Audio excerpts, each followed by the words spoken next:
దేవుడు నోరిచ్చింది ఆకలేస్తే తినడానికి, అయిన వాళ్ళతో మాట్లాడటానికి, అంతేకాని ఎదురొచ్చిన ప్రతి ఒక్కడికి మీ బలుపు చూపించడానికి కాదు.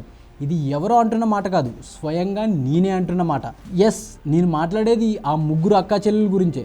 వ్యాపారంలా చేసుకోవాలి కానీ ఇదేదో మీ అయ్యే జాగీర్లా చేసుకోకూడదు. అయినా తప్పు వీళ్ళది కాదు, వీళ్ళను హైప్ చేసిన ఆడియన్స్ది. అప్పట్లో వీళ్ళ చట్నీలకు ఒకడు బ్యాడ్ కామెంట్ పెట్టాడు. ఆ బ్యాడ్ కామెంట్కు వీళ్ళు నోటితో చెప్పలేని లాంగ్వేజ్లో రిప్లై ఇచ్చారు. ఆ రిప్లై చూసి ప్రతి ఒక్కరు సూపర్ సూపర్ అంటూ కామెంట్స్ పెట్టారు. వీళ్ళేదో బార్డర్లో యుద్ధం చేసినట్లు అంతా వీళ్ళని పొగిడేశారు. నార్మల్గానే చెట్టెక్కే వీళ్ళు ఆ కామెంట్స్ చూసి ఇంకా రెచ్చిపోయారు.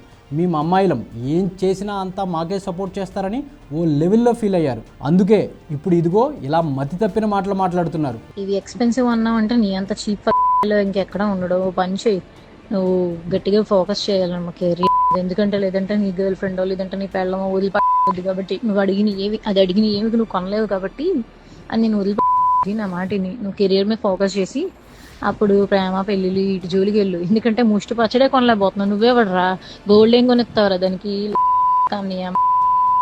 రేట్లు ఎక్కువగా ఉన్నాయన్నందుకు ఇంత బలుపు చూపించాల్సిన అవసరం లేదు. నార్మల్గా కూడా ఆన్సర్ చెప్పవచ్చు. చెప్పే ఓపిక లేనప్పుడు బిజినెస్ మూసుకోవాలి. మీరు ప్రపంచం షాక్ అయ్యేంత హైజెనిక్ పికిల్స్ తయారు చేస్తున్నారు అంటే అదే చెప్పండి.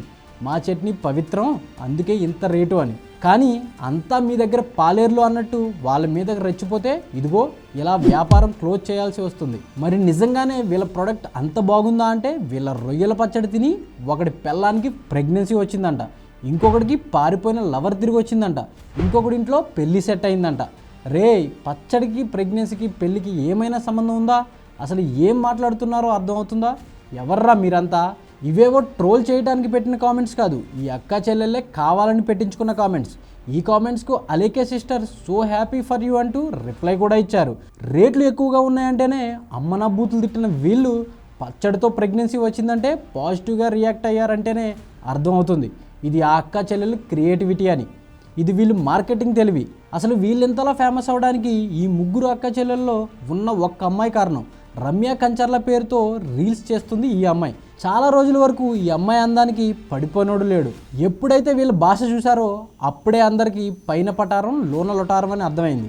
మనిషి అందంగా ఉన్నంత మాత్రాన ఏం మాట్లాడినా ఏం చేసినా చెల్లుతుంది అనుకుంటే కుక్కలు కూడా మిమ్మల్ని దేకవు. సో ఇప్పటికైనా ఒళ్ళు దగ్గర పెట్టుకుని సైలెంట్గా బిజినెస్ చేసుకుంటే బెటర్.